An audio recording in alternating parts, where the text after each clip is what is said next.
ആക്സിഡൻ്റായി. അറിയോന്നറിയട്ടോ. കടലിന് അതൊരു വിഷയമേ അല്ല. ഞാൻ കടലമ്മ കള്ളി എന്നാണ് എഴുതിയത്. ആ കള്ളിയല്ല എന്നുണ്ടെങ്കിൽ അതൊന്ന് വായിച്ച് സത്യം തെളിയിക്കട്ടെ. അല്ലെങ്കിൽ ആ കടലമ്മ കള്ളി എന്ന് എഴുതിയത് അത് അങ്ങനെ തന്നെ കിടക്കും. അപ്പം എല്ലാവരും പറയും കടലമ്മ കള്ളിയാണെന്ന്.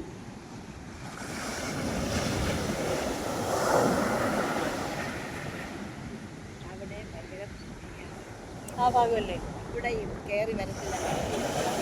അമ്മ അതങ്ങനെ കുഴിയുന്നത് ഈ വേലിയേറ്റം വേലിയിറക്കം എന്നാണ് പറയും. ആ ഒരു ടൈമാണ്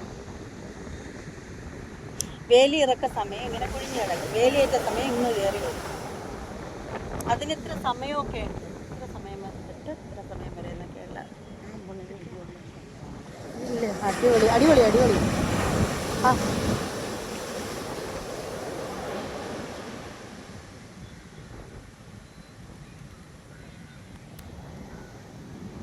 എൻ്റെ കടലമ്മ കള്ളി മായ്ക്കാൻ വന്നില്ലല്ലേ?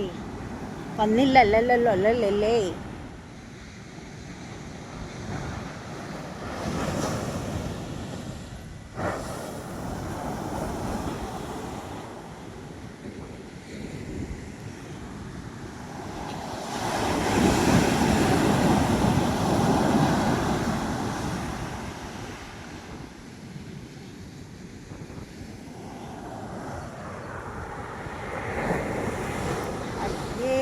ഞാൻ കരുതിയത് കടലമ്മ കള്ളിന്ന് എഴുതിയത് മായ്ക്കാൻ വരുമോ.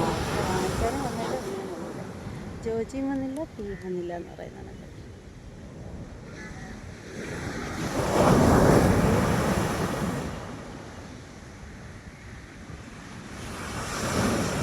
ഇതേ അവിടെ 2 പ്രാവുകൾ.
അയ്യോ, എൻ്റെ കൈ കഴിക്കുന്നു. ശരിക്കും പറയുകയാണെങ്കിൽ ഒരു മൊബൈൽ സ്റ്റിക്ക് ഇല്ലാത്ത ഒരു ബ്ലോഗറാണ് ഞാൻ.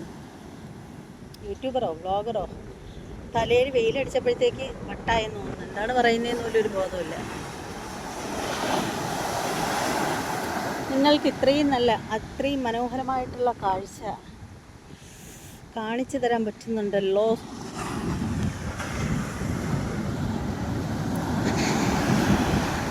ശരിക്കും പറഞ്ഞാൽ ഞാൻ ഈ സമയം വരെ വേറെ ഫുഡൊന്നും കഴിച്ചിട്ടില്ല.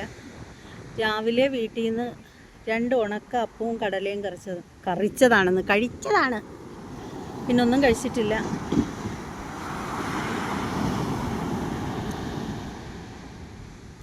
കടലിത്തിരി ഇച്ചിരി മുന്നോട്ട് വരുന്നത് കാണാൻ വേണ്ടി നിൽക്കുന്നതാണ് ഞാനിവിടെ. ശരിക്കും പറയുകയാണെങ്കിൽ പക്ഷേ കുറച്ചുകൂടി കഴിയുമ്പോഴത്തേക്കും നല്ല തണുത്ത കാറ്റൊക്കെ വന്നേനെ. തണുത്ത കാറ്റും ഒന്നുമില്ല.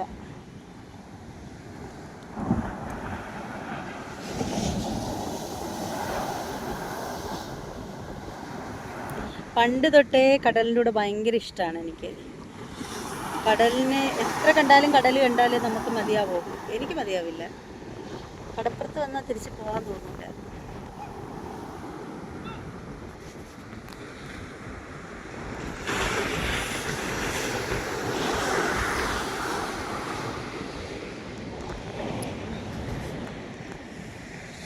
കൊല്ലം ബീച്ച് കാണാനുള്ളവരൊക്കെ കണ്ടോളൂ. ഇതൊക്കെയാണ് കൊല്ലം ബീച്ച് എന്ന് പറയുന്നത്. ഞാൻ ആദ്യമായിട്ടാണ് വരുന്നത്. First time. എൻ്റെ ലൈഫിൽ ഞാൻ വന്നിട്ടേ ഇല്ല.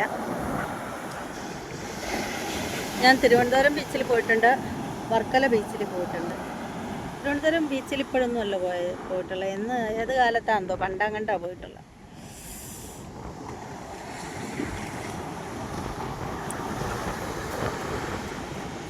വർക്കല ബീച്ചിൽ പോയത് എൻ്റെ അമ്മയുടെ നാട് വർക്കലയാണ്. അപ്പം ഞാൻ വർക്കല ഒരുപാട് നിന്നിട്ടുണ്ട്. അമ്മയുടെ നാട്ടിൽ ചെന്നിട്ടൊക്കെ നിന്നിട്ടുണ്ട്. എൻ്റെ കുഞ്ഞിലെ എനിക്കൊരു 7, 8, 10 വയസ്സൊക്കെയുള്ള സമയത്ത് ഞാൻ ഒരുപാട് വെക്കേഷൻ ടൈമിലൊക്കെ നിൽക്കുന്ന ഒരു സ്ഥലമാണ് വർക്കല, അമ്മയുടെ നാട്ടിൽ. എൻ്റെ അപ്പാപ്പൻ്റെ, അമ്മാമ്മയുടെ, കുഞ്ഞമ്മമാരുടെയൊക്കെ കൂടെ. ഇപ്പം നമ്മൾ പോവാറൊന്നുമില്ല. അപ്പൂപ്പനും അമ്മൂമ്മയൊക്കെ മരിച്ചില്ലേ, അങ്ങോട്ടൊന്നും പോക്കൊന്നുമില്ല. അപ്പോൾ കുഞ്ഞമ്മമാരാരും വർക്കലയില്ല. അവരൊക്കെ വേറെ സ്ഥലങ്ങളിലേക്കൊക്കെ പോയി, പല പല സ്ഥലങ്ങളിലായി. അതുകൊണ്ട് ഇപ്പം അങ്ങോട്ടൊന്നും പോവാറില്ല. കടലിനോടുള്ള കൊതി കൊണ്ട് ദേ ഇങ്ങനെ കൊട്ട വെയിലത്ത് നിന്നിങ്ങനെ മൊബൈലും പിടിച്ച് വെച്ചുകൊണ്ടിരിക്കുകയാണ്. പക്ഷേ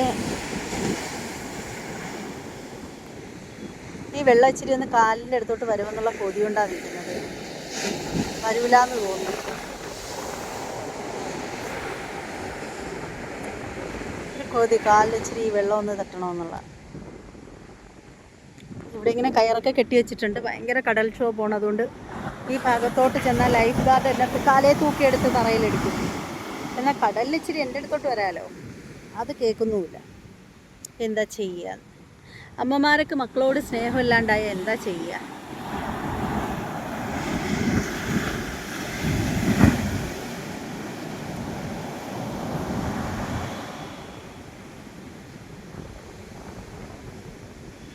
കടലമ്മ, ഞാൻ വിളിക്കട്ടെ?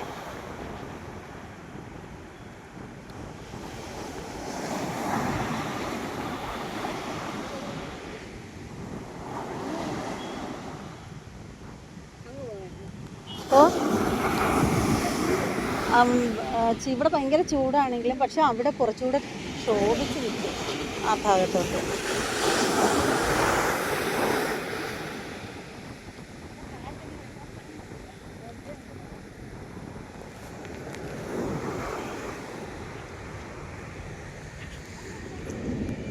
ഞാൻ കേട്ടിട്ടുണ്ട് കടലിൽ എന്ത് സാധനം വേസ്റ്റ് എടുത്തിട്ടാലും അത് തിരിച്ചതുപോലെ വരുന്നു. ഞാൻ ഈ ചപ്പൽസ് എടുത്തിടുകയാണ്. ചപ്പൽസ് ഒരു വേണ്ടാത്തൊരു പഴകിയ ഒരു നാറ്റം വെച്ച ചപ്പലാണ്. ഈ ചപ്പലിനെ കടലെടുത്ത് ദൂരെ എടുത്ത് കളയുന്നു എന്ന് നോക്കട്ടെ. ശരിക്കും പറയുകയാണെങ്കിൽ ചില മന്ദബുദ്ധി കൊച്ചുങ്ങളുടെ സ്വഭാവങ്ങളൊക്കെ ഉണ്ട് എനിക്ക് ചില സമയത്ത്. കണ്ടില്ലേ, ഞാൻ എടുത്തിട്ട ചപ്പലാണ്. ആ ചപ്പലിനെ തിരമാല എടുത്ത് എവിടെ കൊണ്ടിടുമെന്ന് നോക്കട്ടെ. ഞാൻ ഇത്ര ബുദ്ധിയില്ലാത്തവളായിപ്പോയെന്ന് ചിലപ്പോഴൊക്കെ ഞാൻ ഓർക്കാറുണ്ട്. എന്നാലും ഒരു രസം. ശരിക്കും ഇങ്ങനെയൊക്കെ കാണിക്കുമ്പോൾ അല്ല ഇങ്ങനെയൊക്കെ തോന്നുമ്പോൾ ശരിക്കും നമ്മളുടെ ആ ഒരു ബാല്യത്തിലേക്ക് പോകും. നമ്മളുടെ കുട്ടിക്കാലത്താണ് നമുക്ക് ഇങ്ങനെയുള്ള മണ്ടൂസ് കാര്യങ്ങളൊക്കെ തോന്നുന്നത്.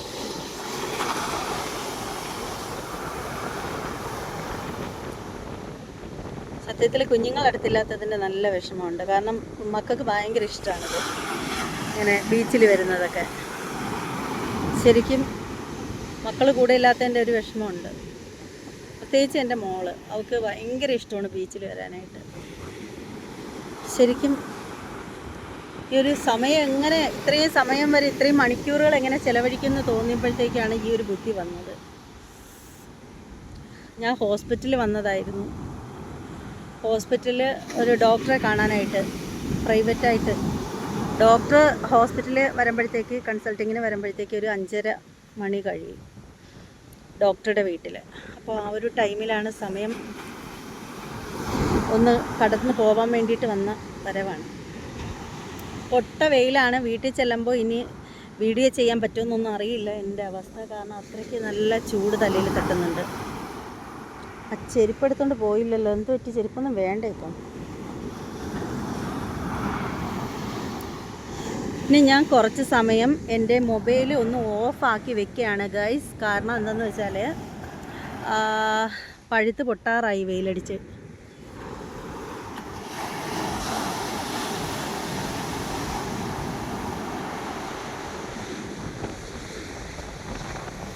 നല്ല കാറ്റടിക്കുന്നുണ്ട്, കിട്ടില്ലേ? നല്ല കാറ്റടിക്കുന്നുണ്ട്. നോക്കൂ, എൻ്റെ തലമുടി ഒന്നാമത് ഇത് ഒരു വർഗത്തില്ലാത്ത തലമുടിയാണ്. അതിപ്പോൾ അതിനേക്കാളും മെനകെട്ട അവസ്ഥയിലായിരിക്കുകയാണ് ഇപ്പോൾ ഇവിടെ വന്നപ്പോഴത്തേക്ക്. എന്തായാലും എന്തല്ല അടിപൊളിയായിട്ടുണ്ട്. ഞാൻ തിരിഞ്ഞു നിൽക്കട്ടെ. സൂപ്പറായിട്ടില്ലേ? അടിപൊളി അടിപൊളി അടിപൊളി.